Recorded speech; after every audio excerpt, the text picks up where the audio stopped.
te quer agora que na conferência culminar caminho que nós firmamos um MOU entre as 6 islas. Me te quer que essa aqui também mostra o commitment que tem de parte não somente do governo de Aruba, mas de cada de islas também para que conjuntamente nós vai trabalhar para empurrar no setor primário. Me te quer durante o dia aqui também o que está sobressalita não somente que nós firmamos um MOU, mas também que nós chegamos a 5 pontos concretos que nós vai trabalhar. Essa aqui tem action plan que a isla vai assumir. E me te quer está para criar uma aliança para o que se trata de Dutch Caribbean Agro Alliance, para que nós portini plano concreto para uma plataforma que nós possamos trabalhar também no futuro.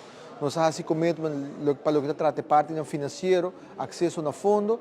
Nós fazemos commitment para estabelecer gap, good agriculture practice, e isso aqui conduzir a SIL para todo o produto, um sello, para todo o produto que está produzir riba a isla.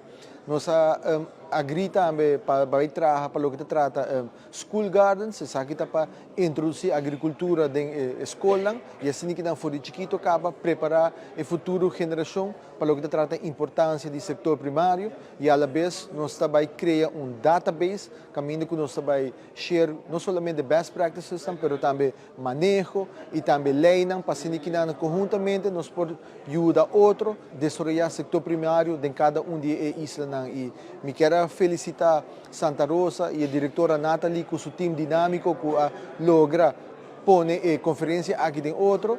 Ano passado, em outubro, ora o processo aqui começar.